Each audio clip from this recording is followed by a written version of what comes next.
नमस्कार दोस्तों, PLC sky training में एक बार फिर से आपका स्वागत है। मेरा नाम राज नायक है और आज के इस वीडियो सेशन में हम लोग सीमेंस स्टेप 7 सिमेटिक मैनेजर में पल्स टाइमर कॉइल और एक्सटेंडेड पल्स टाइमर कॉइल के बारे में डिस्कस करेंगे। हम लोग जानेंगे कि ये टाइमर कॉइल्स किस तरीके से वर्क करते हैं, इनकी एड्रेसिंग किस तरीके से होती है और इंडस्ट्रियल लेवल पे आप इसे कैसे एग्जीक्यूट कर सकते हैं।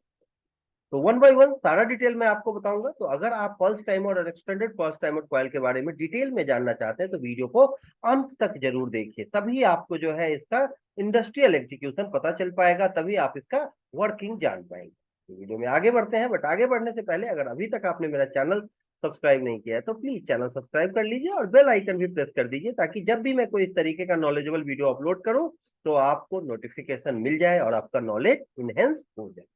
तो शुरू करते हैं। तो सबसे पहला सवाल कि ये पल्स टाइमर कॉइल और एक्सटेंडेड पल्स टाइमर कॉइल कहाँ मिलेगा। तो जब आप ये जो स्क्रीन है आपका, वो सिमेटिक मैनेजर का प्रोग्रामिंग स्क्रीन है। इसमें आप इंस्ट्रक्शन ट्री में जाती है। इंस्ट्रक्शन ट्री है लेफ्ट कॉर्नर पे, जो लेफ्ट साइड पे आप देखते हैं। तो इसमें आपको टाइमर सेक्शन है। इसमें कुछ ब्लॉक्स है जिसके बारे में पिछले वीडियोज में मैंने डिस्कस किया है। आप चाहे तो वो वीडियोज भी देख सकते हैं, ताकि आपको टाइमर का बेसिक आइडिया लग जाए। देन आफ्टर जो है, अपने पिछले वीडियोज में मैंने on timer coil, of delay timer coil और रिटेंटिव टाइमर कॉइल के बारे में आपको बताया था। आज का हमारा जो डिस्कशन का टॉपिक है वो है पल्स टाइमर कॉइल और एक्सटेंडेड पल्स टाइमर कॉइल। ये दोनों वन बाय वन हम लोग देखेंगे। तो सबसे पहले पल्स टाइमर। पल्स टाइमर क्या होता है आपको बताया था। ये बिल्कुल अगर मैं बात करूं दूसरे पीएलसी में, तो ये टाइमर टाइमिंग बिट की तरह बिहेव करता है। अगर मुझे timer timing bit means timer जब तक रन करेगा मेरा आउटपुट हाई होना चाहिए, ऐसा कोई टाइमर चाहिए। ठीक है। तो नॉर्मली क्या होता है कि ऑन डिले टाइमर में इस तरीके के बिट्स होते थे दूसरे पीएलसीज में। यहाँ पे क्या किया है, इसने पल्स टाइमर, एक पल्स ही बना दिया है, जो जब भी टाइमर रन करता है उस समय आउटपुट हाई होता है। जब टाइमर का रन करना बंद हो जाता है, जैसे एक्यूमुलेटेड वैल्यू जीरो पहुंच जाती है डिक्रीज होते हुए, वैसे ही ये आउटपुट ऑफ हो जाता है। तो ये जो है इस तरीके का टाइमर ही है यहाँ पे अवेलेबल। तो ये बिल्कुल टाइमर टाइमिंग बिट का एक्सटेंशन है, टाइमर टाइमिंग बिट की तरह वर्क करता है कि जब टाइमर टाइम करता है ये हाई। इसकी एड्रेसिंग कैसे लेते हैं, ये ब्लॉक ले लिया है, सॉरी ये कॉइल हमने ले लिया है, और इसकी एड्रेसिंग सिंपल T0 T1 करते हुए आप T255 तक ले सकते हो। Total 256 timers available. और यहाँ पे जो है आप क्या लिखते हैं, यहाँ पे मुझे प्रीसेट वैल्यू लिखना होता है। उसका एक फिक्स फॉर्मेट है S5T#। और जितने सेकंड का, मान लो 20 सेकंड का चाहिए तो आपने 20 सेकंड लिया, 10 सेकंड चाहिए, 50 सेकंड चाहिए, मिनट में चाहिए तो 10 मिनट। तो आप अपने रिक्वायरमेंट के अकॉर्डिंग यहाँ पे टाइम चेंज कर सकते हैं। मैंने एंटर कर दिया ये। अब इसके लिए मुझे इनपुट भी चाहिए, तो इनपुट मैंने ले लिया है I0.0। तो ये मेरा इनपुट। तो जैसे ही अब इनपुट मैं हाई करूंगा, जो ये टाइमर जो है मेरा स्टार्ट हो जाएगा, और जैसे ही स्टार्ट होगा मेरा आउटपुट भी हाई हो जाएगा, और टाइमर जो है डिक्रीमेंट होते हुए जीरो पे पहुंचेगा। और जब तक ये टाइमर जीरो पे नहीं पहुंचेगा तब तक ये आउटपुट हाई रहेगा। तो इसके लिए मुझे एक न्यू नेटवर्क इंसर्ट करना होगा। यहाँ मैंने एक नॉर्मली ओपन कॉन्टेक्ट लिया, इसको I0.1, सॉरी, यहाँ पे मुझे क्या लेना है, टाइमर का आउटपुट। तो मैंने यहाँ T0। अब ये टाइमर का आउटपुट, जैसे ही टाइमर स्टार्ट होगा ये इसका जो बिट है ये हाई हो जाएगा, टाइमर का आउटपुट हाई हो जाएगा, और इससे रिलेटेड जो भी आउटपुट होगा उसे ये हाई करेगा। तो मैंने आउटपुट कॉइल ले लिया, जिसे मैं चेक करता हूँ कि किस तरीके से ये वर्क करेगा। चेक करने के लिए मुझे सिमुलेटर ऑन करना पड़ेगा। तो सिमुलेटर ऑन करने के लिए मैं क्या करता हूँ, यहाँ सिमेटिक मैनेजर में जाता हूँ, एक दूसरा विंडो है, और इसमें यहाँ आपको जो है राइट मोस्ट कॉर्नर पे सिमुलेशन ऑन ऑफ का ऑप्शन आएगा। तो आप यहाँ पे इस पे क्लिक कर देंगे। क्लिक करते ही ये सिमुलेशन का जो है विंडो ये ओपन हो जाएगा। अब यहाँ पे आपको 1 मिनट वेट करना हो सकता है, तो थोड़ी देर।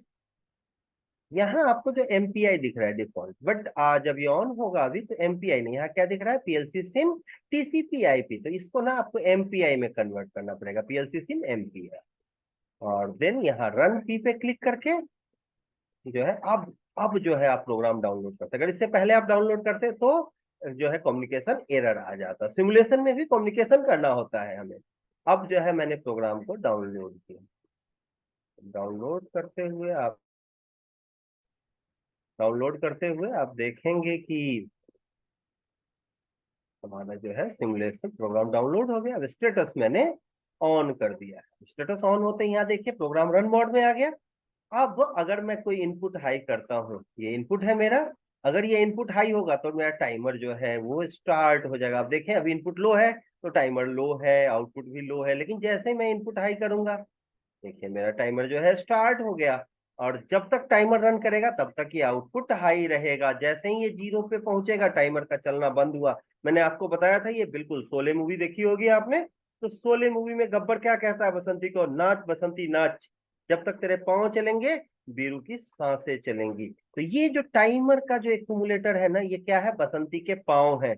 जब तक ये एक्यूमुलेटर रन कर रहा है तब तक आपका जो है ये टाइमर का आउटपुट हाई है, ये आउटपुट हाई है। जैसे ये पांव रुके सांसें चली गई, ये आउटपुट चला गया, आउटपुट ऑफ हो गया। तो ये बड़े ध्यान रखने की बात है।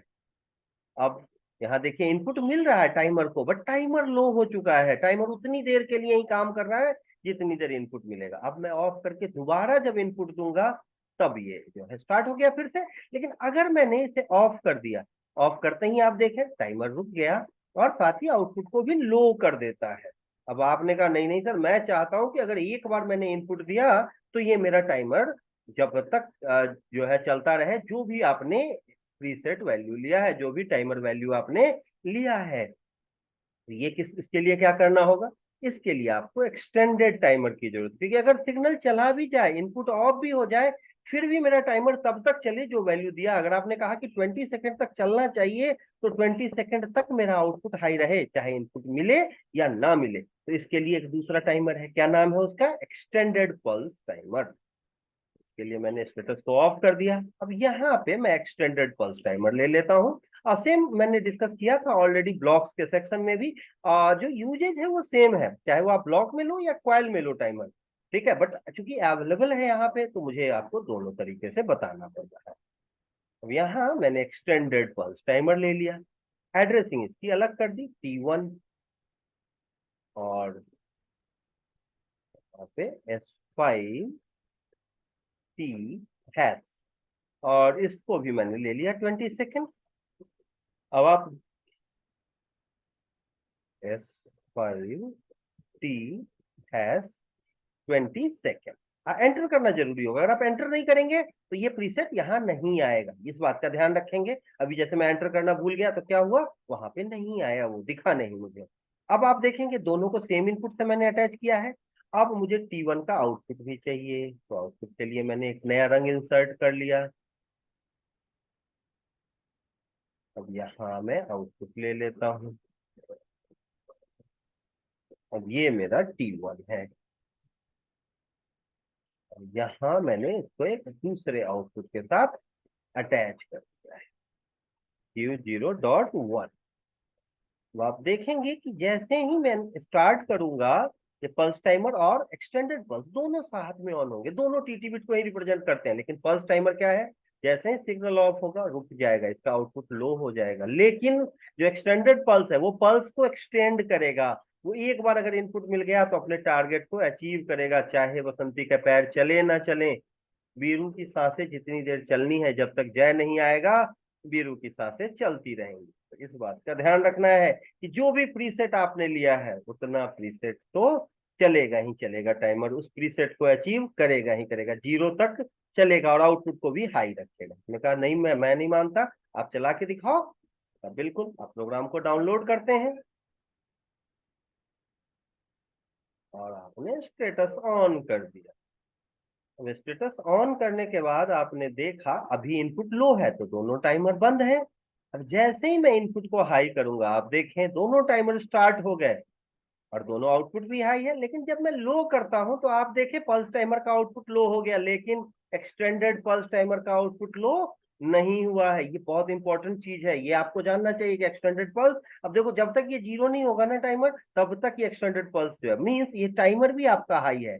सिग्नल मिले ना मिले, एक बार अगर सिग्नल मिल गया तो ये तब तक चलता रहेगा जब तक कि ये 0 ना हो। आप एक बार और देखते हैं, जैसे ही मैंने इनपुट दिया आप देखें दोनों हाई हैं, लेकिन इनपुट लो होते ही पल्स टाइमर का आउटपुट लो हो गया, इसका आउटपुट लो हो गया। लेकिन एक्सटेंडेड पल्स टाइमर तब तक चलता रहा जब तक कि इसका जो एक्यूमुलेटेड वैल्यू है, एक्यूमुलेटर की वैल्यू है, वो 0 नहीं हुआ। तो बहुत इंपॉर्टेंट पॉइंट है ये, मैंने अभी ब्लॉक सेक्शन में भी सेम बातें आपको बताई थी, अभी कॉयल में भी बता रहा हूँ। सिर्फ देखने से काम नहीं चलेगा, इसको आपको प्रैक्टिस करना होगा घर पे, बार बार इस वीडियो को देखिए, बार बार प्रैक्टिस कीजिए, तभी आपको ये पल्स टाइमर और एक्सटेंडेड पल्स टाइमर आ पाएगा।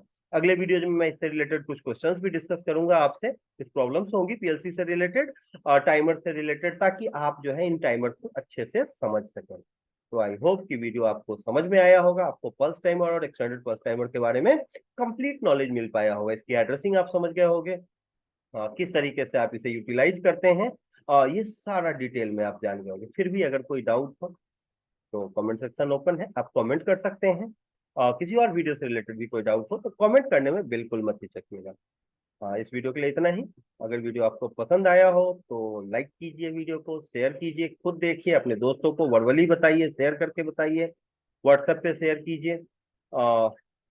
मिलते हैं नेक्स्ट वीडियो में न्यू और इंटरेस्टिंग टॉपिक के साथ, तब तक के लिए थैंक यू वेरी मच।